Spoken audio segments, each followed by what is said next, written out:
عرضی پر سماعت کرتے ہوئے آئی ٹی قوانین میں ترمیم کی دھجیاں اڑا دی ہیں۔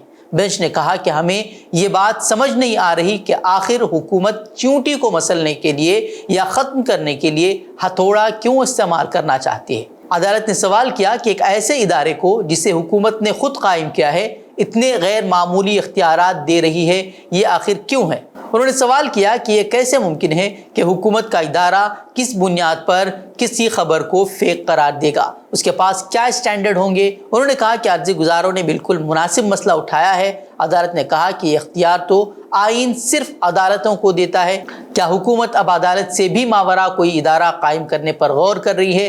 اس طرح کا سوال نئے آئی ٹی قوانین کو لے کر عدالت نے پوچھا ہے۔ وہ یونیفارم سول کوڈ یعنی کہ UCC پر لاء کمیشن نے مذہبی تنظیموں اور عوام سے ان کی رائے بھیجنے کی اپیل کی تھی اور اس کے لیے 14 جولائی آخری تاریخ مقرر کی گئی تھی، لیکن اب ایسی خبریں سامنے آ رہی ہیں کہ آخری تاریخ میں توسیع کر دی گئی ہے۔ لاء کمیشن نے یونیفارم سول کوڈ پر مشورہ بھیجنے کی نئی آخری تاریخ 28 جولائی طے کی ہے، یعنی کہ مذہبی تنظیمیں اور عوام اب اپنا نظریہ اور رائے لاء کمیشن کو 28 جولائی تک ای میل کر سکتے ہیں۔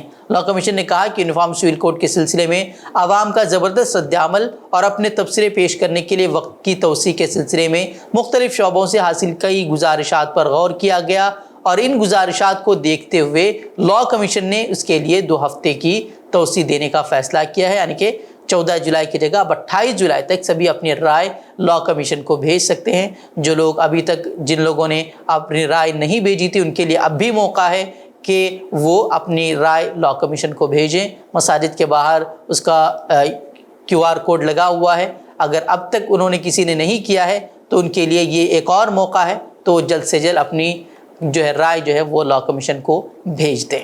سماجوادی پارٹی لیڈر اعظم خان کو آج مزید ایک اور جھٹکا لگا ہے جب رامپور کورٹ نے انہیں ہیٹ سپیچ معاملے میں قصوروار قرار دیا ہے۔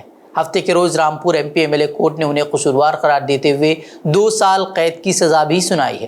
اعظم خان پر 2019 کے لوک سبھا انتخابات کے دوران اشتعال انگیز تقریر کے الزام میں کیس درج کیا گیا تھا۔ الزام ہے کہ اعظم خان نے اتر پردیش کے وزیر اعلیٰ یوگی آدتیہ ناتھ اور اس وقت کے رامپور ضلع انتخابی افسر اور انتخابی کمیشن کو نشانہ بناتے ہوئے اشتعال انگیز تقریر کی تھی۔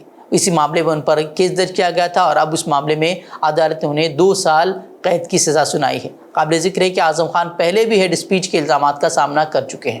وزیر اعظم اور وزیر اعلیٰ کے خلاف اشتعال انگیز تقریر کرنے کے الزام میں انہیں قصوروار قرار دیا گیا تھا اور انہیں تب 2 سال کی سزا ہوئی تھی، جس کے بعد انہیں اسمبلی کی رکنیت بھی گنوانی پڑی تھی۔ اس فیصلے کو پھر اعظم خان نے چیلنج پیش کیا تھا، جس کے بعد عدالت نے اس فیصلے کو رد کر دیا تھا۔ کانگریس لیڈر راہل گاندھی نے ہفتے کے روز وزیر اعظم نریندر مودی پر تنقید کرتے ہوئے الزام لگایا کہ وہ منی پور کی صورتحال پر ایک لفظ بھی نہیں بول رہے ہیں۔ کانگریس لیڈر راہل گاندھی نے وزیر اعظم نریندر مودی پر حملہ کیا۔ انہوں نے منی پور تشدد کے حوالے سے یورپی یونین کی پارلیمنٹ میں ہونے والی بحث پر وزیر اعظم کی خاموشی پر بھی سوال کھڑے کیے۔ اس کے ساتھ ہی کانگریس لیڈر نے وزیر اعظم مودی کے دورے فرانس کو بھی نشانہ بنایا۔ انہوں نے PM مودی کو فرانس کے نیشنل ڈے پر بطور مہمان خصوصی بنائے جانے کا تعلق رفال ڈیل سے قرار دیا۔ بتا دیں کہ رفال ڈیل کو لے کر کافی ہنگامہ ہوا تھا، جس کو لے کر راہل گاندھی لگاتار الزام لگاتے رہے تھے کہ اس معاملے میں بڑا گھوٹالہ ہوا ہے۔ وہیں راہل گاندھی نے ٹویٹ کرتے ہوئے لکھا کہ منی پور جل گیا، یورپی یونین کے پارلیمنٹ میں ہندوستان کے اندرونی معاملے پر بات بھی ہوئی، لیکن وزیر اعظم اب تک خاموش ہے۔ بتا دیں کہ حکومت ہند نے ہفتے کو ہی ہندوستانی بحریہ کے لیے فرانس سے 26 نیول رافیل لڑاکا طیارے خریدنے کے فیصلے کے بارے میں بھی جانکاری دی ہے۔ وہیں کانگریس منی پور میں موجودہ بحران کے لیے BJP کی ہی قیادت والی حکومت کو ذمہ دار ٹھہراتی ہے اور وزیر اعلیٰ N برین سنگھ کی برطرفی کا بھی وہ مطالبہ لگاتار کر رہے ہیں، لیکن اس طرف کوئی پیش رفت ہوتی ہوئی نظر نہیں آ رہی۔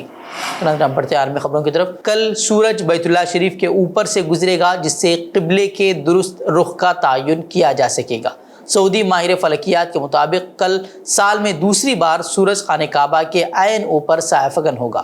سورج آئندہ 3 دن خانہ کعبہ کے عین اوپر ہوگا اور اسی دوران قبلے کے رخ کا تعین کیا جا سکے گا۔ سعودی اخبار کے مطابق کل سورج 12:26 پر خانہ کعبہ کے عین اوپر آئے گا۔ اس وقت دنیا بھر کے سایوں کا رخ بیت اللہ کی جانب ہوگا، جبکہ بیت اللہ کا سایہ نہیں ہوگا۔ سعودی ماہر فلکیات کا کہنا ہے کہ یہ ایک دل فریب فلکیاتی منظر ہوگا جب زمین پر اللہ کا گھر اور سورج ایک ہی قطار میں اوپر نیچے دکھائی دیں گے۔ یاد رہے کہ رواں سال سورج دوسری بار خانہ کعبہ کے عین اوپر جلوہ فگن ہوگا۔ اقوام متحدہ کے ادارہ برائے اطفال یونیسیف کا کہنا ہے کہ 2023 کے پہلے 6 ماہ میں 300 بچے یورپ پہنچنے کی کوشش میں ہلاک ہو چکے ہیں۔ یونیسیف کی سربراہ نے میڈیا بریفنگ میں کہا کہ سمندر میں ڈوب کر مرنے والوں کی تعداد اس سے کہیں زیادہ ہو سکتی ہے، کیونکہ وسطی بحیرہ روم میں متعدد بحری جہازوں کے حادثات میں کوئی زندہ نہیں بچا یا اس کے بارے میں کوئی ریکارڈ ہی نہیں ہے۔ وہیں ایک اندازے کے مطابق 2023 کے پہلے 6 مہینوں میں 11,600 بچے اس سفر پر نکلے، جو کہ 2022 کے اسی عرصے کے مقابلے میں تقریباً 2 گنا ہے۔ یونیسیف کے مطابق رواں سال کے پہلے 3 ماہ میں مرکزی راستے سے یورپ پہنچنے والے 3,300 بچوں میں سے 71% بچوں کو ساتھ یا علیحدہ ریکارڈ کیا گیا۔ اکیلے سفر کرنے والی لڑکیوں کو خاص طور پر اپنے سفر سے پہلے، دوران اور بعد میں تشدد کا سامنا کرنا پڑتا ہے۔ بہت سی حکومتیں معاملے کو نظر انداز کر رہی ہیں یا خاموش ہیں، جبکہ صرف 6 ماہ میں یورپ اور افریقہ کے درمیان پانیوں میں تقریباً 300 بچے ہلاک ہو چکے ہیں۔ تو ناظرین، یہ خبریں، مزید خبروں کے لیے آپ ہمارے ویب سائٹ www.fikrkhabar.com کی طرف رخ کر سکتے ہیں۔ ویڈیوز کے لیے ہمارے یوٹیوب چینل کو سبسکرائب کریں۔ تو ناظرین، اجازت دیں۔ السلام علیکم ورحمۃ اللہ وبرکاتہ۔